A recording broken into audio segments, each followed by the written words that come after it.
What's the first FDA approval that you can remember writing in Glance? What's the first one that comes to mind? Can you think of Oh, the one that was wow. early days? Oh man. Oh my God. I didn't get any prep on this question No, here. sorry. I do not know. I feel like it was, I don't know, Harbier. I don't That's remember. okay. I mean, I Are you actually sure it's you who writes these things, or is it somebody? I'm like, kidding. hang on. Let me just pull Oh, we're this gonna up here. ask Dr. Google. Okay.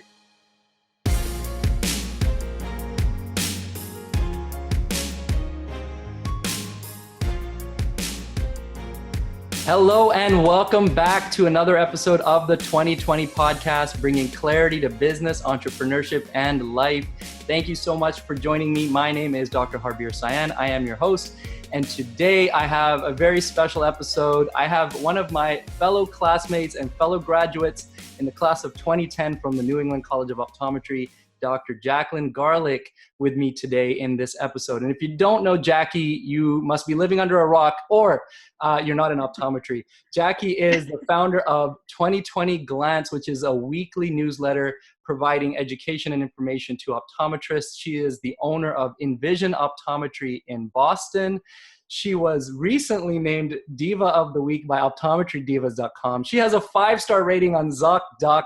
And last year in 2019, she was named one of top 10 game changers by Eye Care Business Magazine. Wow. I think that's it for time. We've basically spent the entire time on the introduction. Jackie, thank you so much for being here. I'm so excited to have you on. Thank you for taking the time. I appreciate it. You're welcome. It's so good to see you. It's been so long. It We has used to been. spend so many days together. I know. It's crazy how long to say that we graduated 10 years ago is nuts. The light went out, but that's okay. Okay. So we'll keep going. We recently just had our 10-year reunion, which was an interesting experience to do that. I know. Yes. Virtual. Yes. Thank you. Amongst all the other things that you have going on, you helped organize that as well. So thanks for doing that. You're So welcome. tell us, I have a list of questions for you, but honestly, just tell me what's life like these days amongst all the things that you're doing. Kind of what's an average day in the life of Dr. Garlich? It's busy, as I'm sure your life is. I mean, we both have 2 kids. Life is crazy. There's like kids at home and not in school. COVID is like a weird time. Yeah. It's busy. You Yeah. have to find some sort of like, for me anyway, I need some sort of routine to like keep me sane and organized. So I have a lot of to-do lists is basically what my day entails. What's up, guys? I just wanted to take a minute of your time to introduce you to a very exciting new bit of technology that's going to be coming out real soon that is going to help to make all of our lives a lot easier. As we've seen with COVID, a lot of the changes that were already happening in our industry have been significantly accelerated, such as telehealth and e-commerce, just to name a couple. So the question becomes now, as we move forward, how do we take advantage of these technologies and these changes? How do we continue to provide the level of care that we would like to provide to our patients while still evolving our businesses in this new era that we are in? And those questions can be simply answered with this one new piece of technology that's going to be coming your way very, very soon. I hate to be such a tease, but that's all the information I can provide you right now. In the meantime, if you are interested to learn more, shoot me a message on Instagram at harbiersayan.od, and I'll be happy to share a little bit more. And keep an eye out in future episodes. I'll be releasing a little bit more information as the technology is coming out and is going to be available for you to take advantage of. In the meantime, here we're back to the episode with Dr. Jacqueline Garlich. Hope you love it. I'll talk to you guys soon.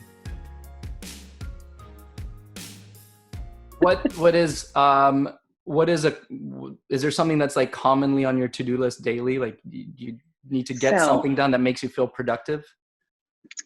I'm so glad you asked this. Actually, I just started this routine where I'm going into the office like a little bit early in the morning. Okay. And then I'm like looking at my to-do list, and then I make my top 3 things that I need to get done that day.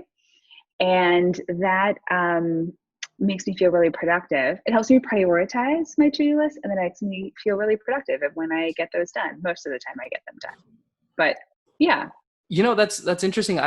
for a while there, I was kind of doing the same thing. I'm trying to actually currently get back into that same routine, get in a little bit early, write some stuff down. Hmm. On a Monday morning, I'll read Glance, right? And Great.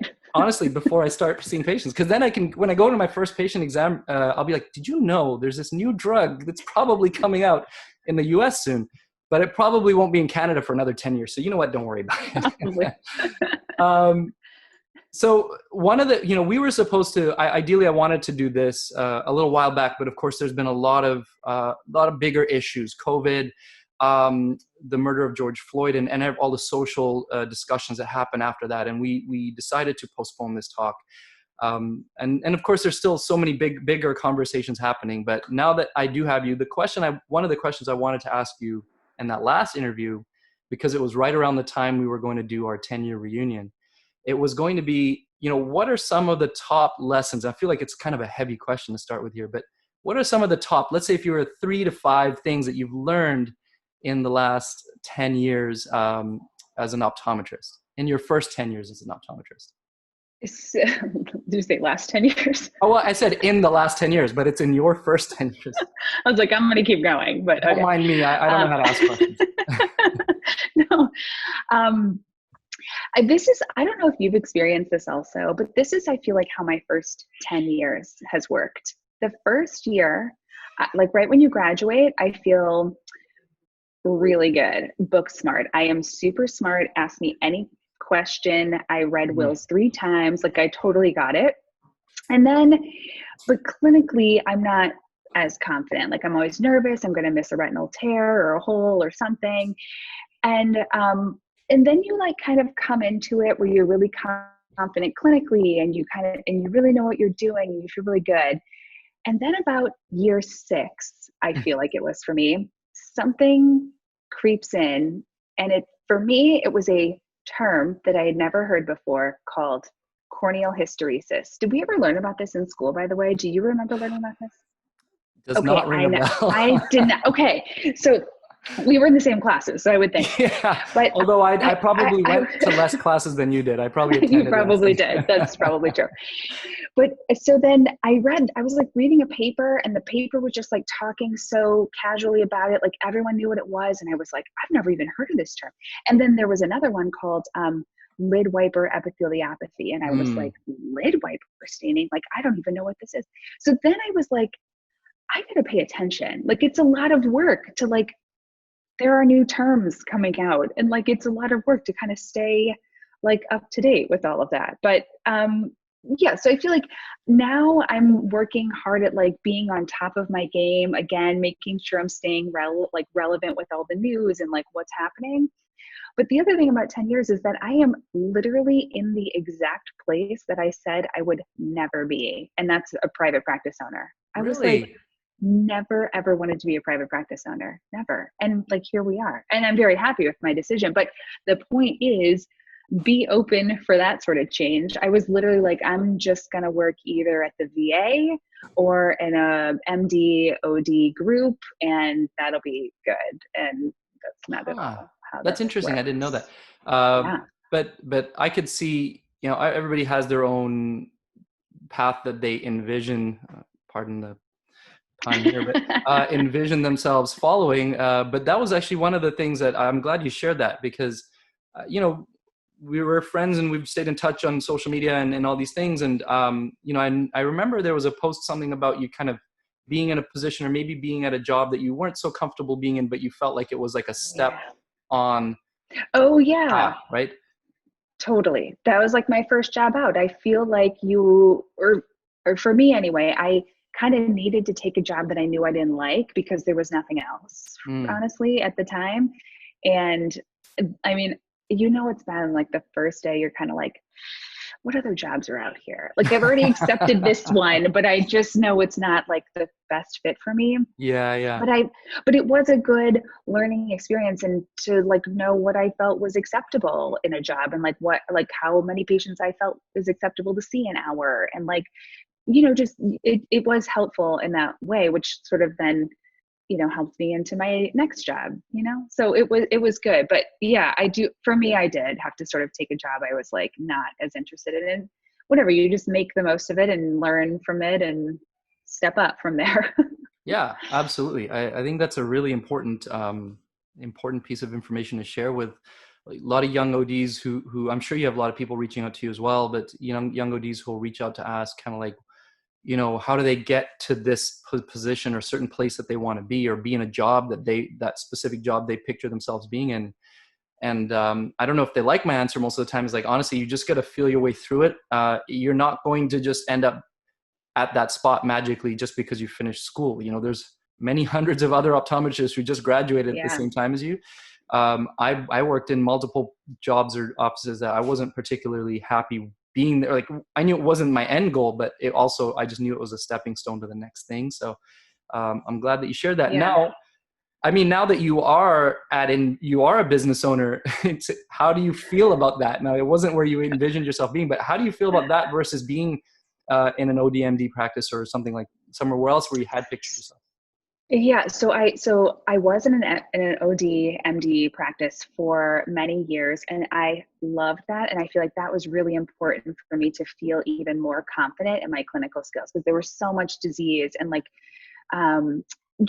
it was challenging in that way. There was just they weren't all normal patients, and now I bought the practice that I just bought is in the financial district of Boston, of which is a generally pretty healthy population. So I'm not seeing any of that. So I'm glad that I did go that route, because I think if I hadn't kind of been in a really high disease kind of place, and I even did a residency in the VA, it was just helpful to feel like a lot more confident. But I honestly, it was probably like the beginning of 2019 when I finally was like, oh, okay, yeah, I'll buy this practice. I mean, it took me a long time to really Yeah. get on board with the whole practice buying thing. Yeah. But I'm glad I did. It was a really great decision. I mean, the timing of it was kind of odd, like not great timing, because I bought it January 1st and then we had to close for 9 Oh my weeks with gosh. COVID. So Wow. like that wasn't ideal, but like it's still good. It was still a good decision to buy Good. it, but Good. I mean, I don't think it's ever going to be a good time to close for 9 weeks, but whatever. It's working itself out. Good. I'm glad to hear that. It's not a decision that you will ever take lightly, or you should ever take lightly, No, owning totally. being co-owner in multiple practices. I can tell you that I did that in the first time I did. I was like, it seems like a good idea. Let's go. And then I was like, holy moly. And then the second time Yeah. we did it, we really made sure that we like analyzed every little step of it. And even now, it's a ton of work. I have a Yeah. lot of respect for, and I feel bad because years ago I was kind of like, anybody could own a practice. Right? I mean, I just was like, I do not want that. No yeah, way. Now yeah, I'm like, I want to practice. it's not for everyone, and it's not an Yeah, easy thing to.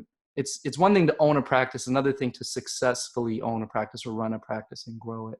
Definitely a lot of work. totally. On that Totally. note, then, I know that we briefly chatted that you were talking about, or you're considering acquiring some dry eye equipment and maybe starting to specialize a little bit. Is that something that you're doing now? Yeah, I actually I bought Tear Care, because you have iLux, right? We talked about this. Yeah. You I have have the iLux, yeah. Alex.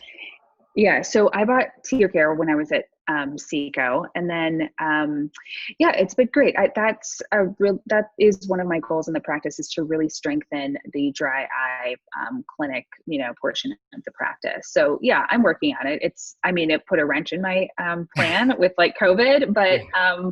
we're like back on track and like getting things back together again. But yeah, that's definitely a goal that I have for the practice, which is also really fun too. You can make these like smaller goals on where you want the practice to be. Mm. Like it's goal setting. It's kind of fun.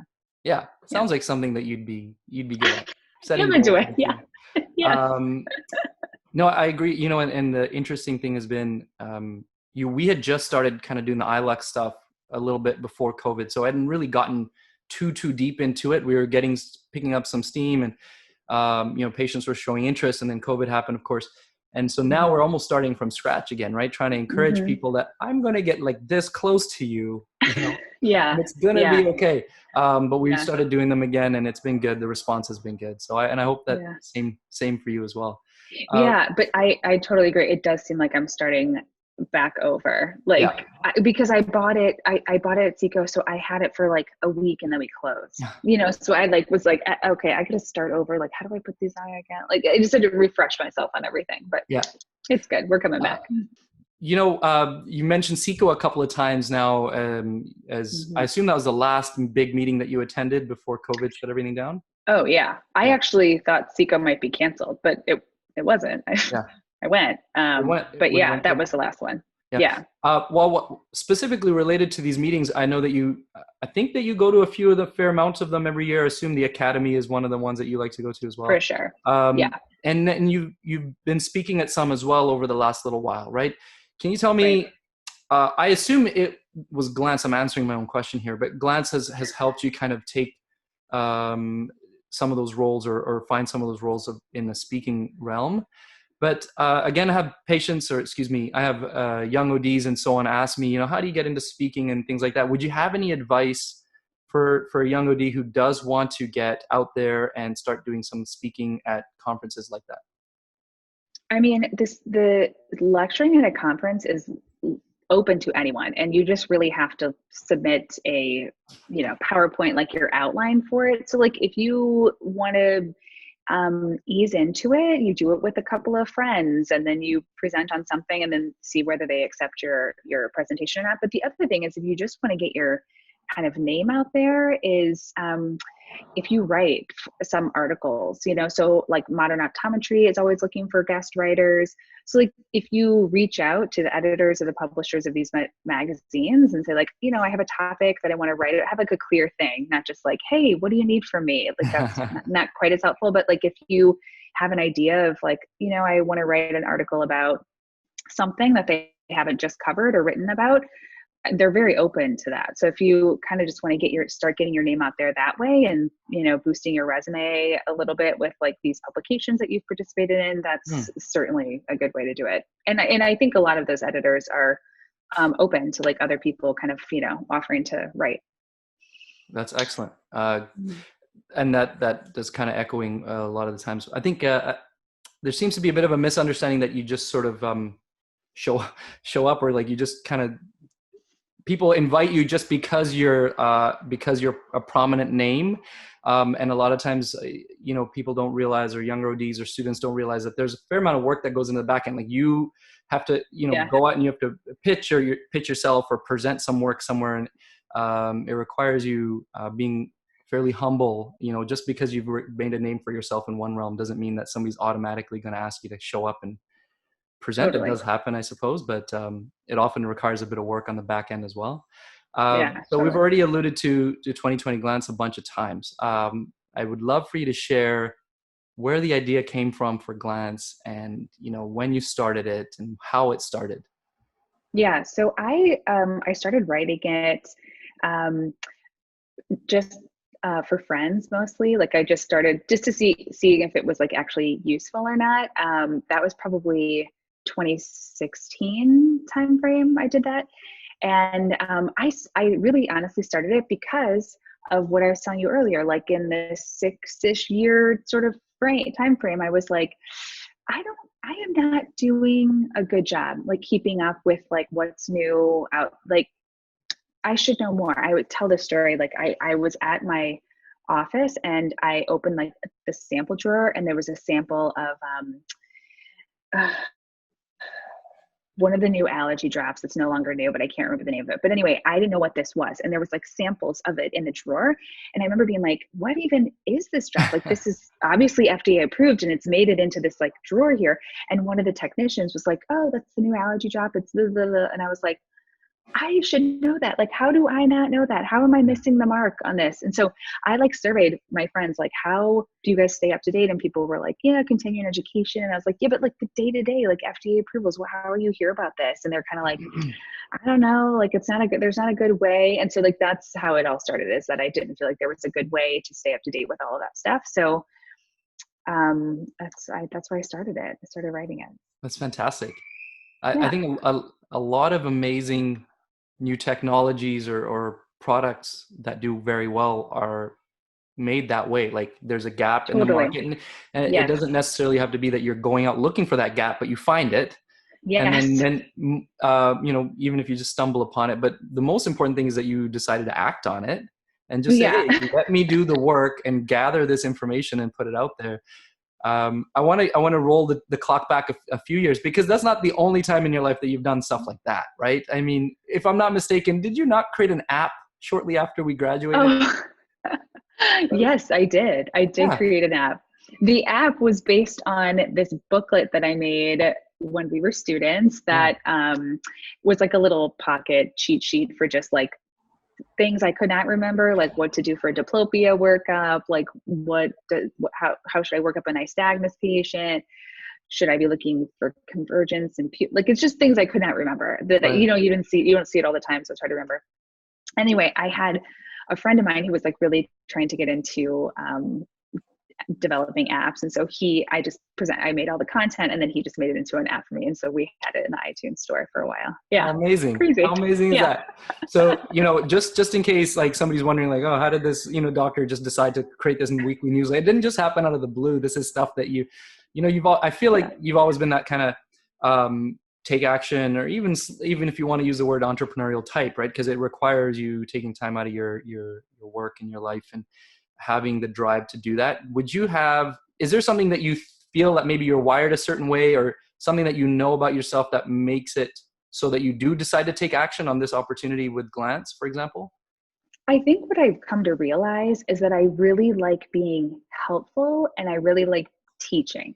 Mm. And not like formally in a classroom. I just think I I don't know. I feel like I really didn't know how to study until I was in optometry school. Like I feel like I spun my wheels a lot. Even in undergrad, I would pull all-nighters, and like for what? Like I wasn't like an efficient studier.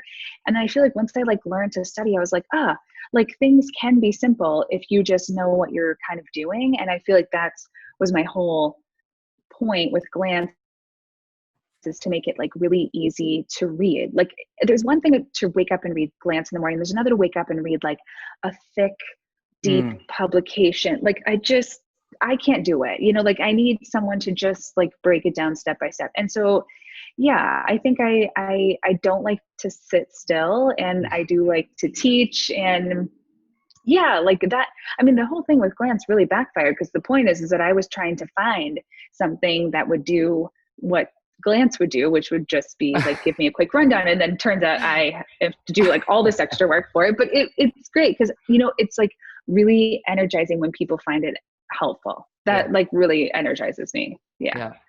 That I was just going to say how funny that is, because you don't like to read these thick publications yet. I know. Not only reading them, digesting them, and then presenting them in this filtered form. And it's amazing, because anybody who hasn't, Jackie's not paying me for this, I promise, but anybody who hasn't subscribed, you definitely should. Optometrists, it's primarily aimed at optometrists. But like you open and it's super easy to just like, it's like a BuzzFeed thing. You know what I mean? It's like, it's kind of draws you in. You want to keep reading it. And then if you feel like looking a little further, you'll click on a link and, you go a bit further than that. And then I like the way it's broken down and what your patients might ask you and so on. And it's really well presented. So good work on that. Thank you. Thanks. Fun question. What's the first FDA approval that you can remember writing in Glance? What's the first one that comes to mind? Can you think of wow. the one that was early days? Oh man. Oh my God. I didn't get any prep on this question here. I do not know. I feel like it was, I don't know. I feel like it might've been the glaucoma drops are standing out, but that definitely wasn't it. It just like, there was a year where we had like 3 of those glaucoma drops like right in a row. I don't know, Harbier. That's okay. I'll give you a pass on that, because I definitely gave you no prep on that one. What's the most interesting what's one that just pops out? One that you can think of that feels like stuck out to you over the years? A study? Yeah. Or FDA approved drug or something that was just different. I mean, I actually. Are you sure it's you who writes these things, or is it somebody? I'm kidding. Hang on. Let me just pull this up ask here. Dr. Google. It's all good. Well, let's move on. Maybe we'll edit that out. I'll think about it. Just cut that out. Oh my God. Okay. I'm trying to think. I really don't. I'm gonna go back to the point where I was like, everybody should subscribe to Glance because it's really good, and I'll stop. I'm sorry. I legit cannot remember any. I'm like, It's okay. I what's can appreciate because there's so many, and you're reading so many of those there's things. so many. Yes. Can I share one of my favorite stories? That it was like, I don't know if you called it this or if I just regurgitated it as this, the Visine bandit, the guy who like tried to kill his wife with Visine. Was that? Oh yeah, yeah. There was a woman, though it was the wife tried to kill her husband with Visine. Yeah, yeah. Yeah. That's a good No, that story. was great. I know it was, I mean, not really good, but very interesting. It reminds me of the Wedding Crashers when they were trying to poison the guy with eye drops. Apparently it works. What advice, moving on, what advice would you give? Because you have, created this wonderful outlet, this wonderful resource for optometrists, and it's garnered a lot of attention. What advice would you have for somebody who's starting out, wanting to start not necessarily something like Glance, but something that is educational or going to create an audience that they can talk to and reach out to? Like on social media or just emails or both? Yeah, whichever you think is, and actually that's a good, distinction to make. Do you think email is a better way to reach people, or social media, or combination of both? I think for me, it's worked both ways, but in different ways. Like I'm just reaching different audiences on those two different things. So with Instagram, that's primarily where I post things. I think to grow an audience on social media, you first have to figure out who it is that you are trying to target. So is it doctors? Is it patients? Is it specifically dry eye patients? Like, find out who your target person is, and then think about what their pain points are and how you can fix that problem. So like for Glance, for example, the issue is a lot of people had trouble keeping up with like what was new, and that's what I provided, So I think people keep coming back to a platform when it's useful. I feel like that's all it is. And you have to have to engage with people. Social media is supposed to be social.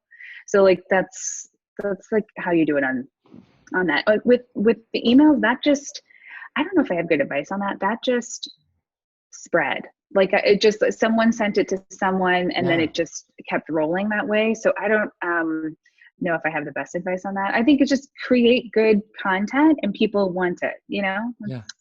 I think that's the very simple way of presenting. I think a lot of the times we are looking for the silver bullet or some kind of formula. And this is a perfect example of if you create a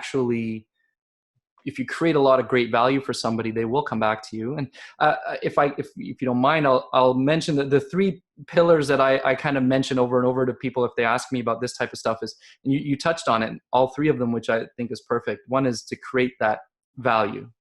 That's like the number one thing. You can't just I think we're past the point on social media where you could just post a pretty picture of yourself and people are going to come and follow you. I mean, it may still work, but truthfully, providing value is the number one thing, and then engage is the other thing that you mentioned.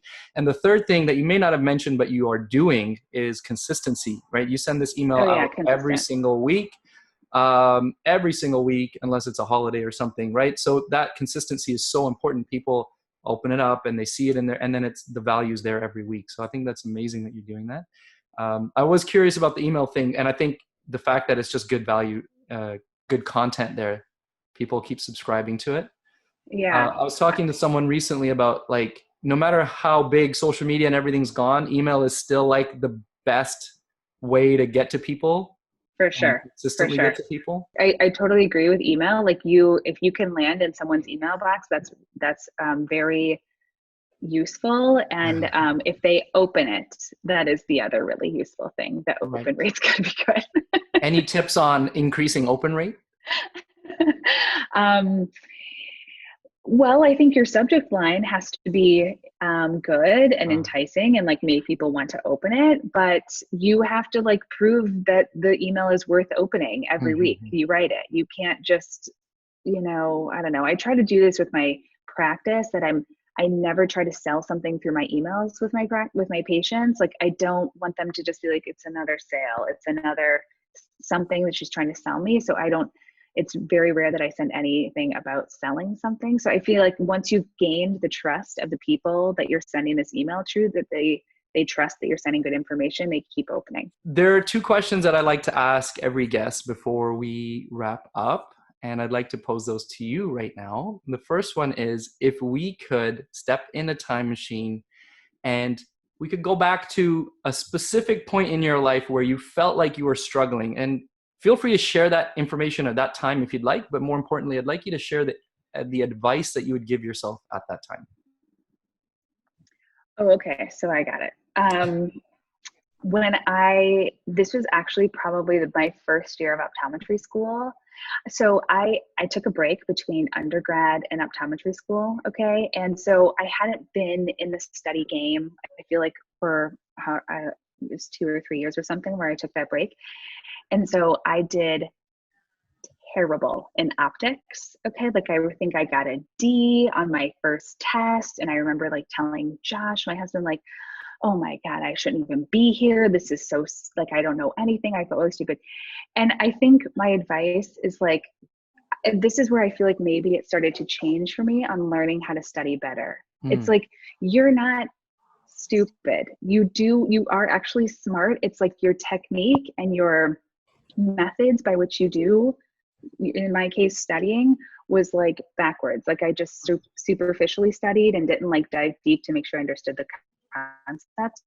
And I think, I don't remember how that whole thing shifted, but it was just, my advice to myself is that you're not an idiot. Like, I don't think anyone is just like stupid. I think it's just all learning skills and like how you best learn, whether you're visual or audio or you write it down or whatever the thing is. Like, that's that was a time when I was having some trouble.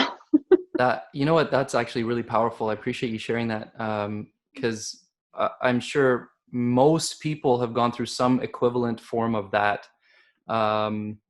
where they feel stupid or they feel that they've failed. And it's really important to hear from somebody who is doing big things and is accomplishing things and has accomplished things in the past, that you went through something like that yourself, you know. And at the time, of course, when you're going through it, you're probably not proud to say, hey, I got a D in optics, everyone. I got a D. Yeah, like, yeah, hey guys, I know. you know, terrible.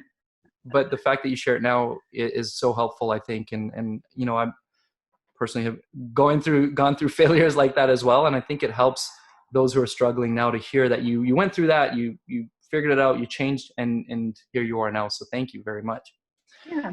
The last question is, everything that you have accomplished with Glance and now a business owner and all the other things, how much of that would you say is due to luck and how much is due to hard work?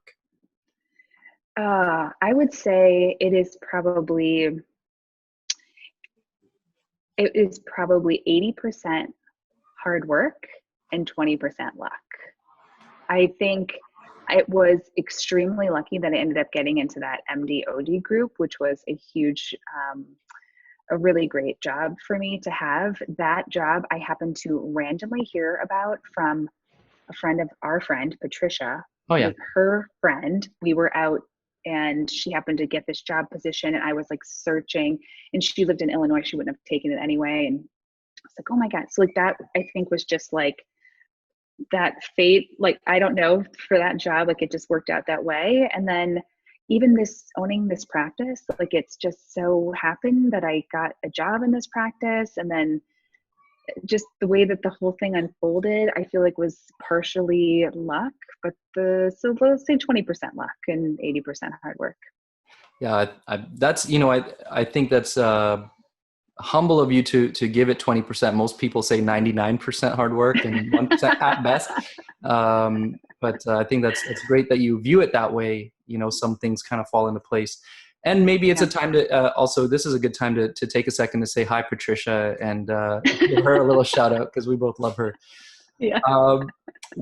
Jackie, where can people find you? If they want to find you online, How do they get a hold They of you? can find me online on Instagram or Facebook at 2020Glance. And then to sign up for the email, it's you can go to 2020glance.com. Sign up there. Anything else that you'd like to share with everybody? Any other words of wisdom? Gosh, I don't have any. You've taken it all out of me. I've got no other words of I'm wisdom. so good at this. I have very little to begin with anyway. So you are extremely humble, Jackie. Thank you very much. Well, thank you again for taking this time. Honestly, it's really amazing to see you again, connect with you again. Yep. And thank you for sharing all of this wisdom. Thank you everybody for joining us for another episode of the 2020 podcast. If you loved it, which I know you did because it's Jackie, please share it, tag us, take a screenshot, tag it, post this on your Instagram story, tag at 2020Glance and me as well. Let us know what you took away from it. Or if you have any questions for Jackie on any upcoming FDA approvals, she'll be happy to provide some insight. Thanks again, guys. Take care. All the best.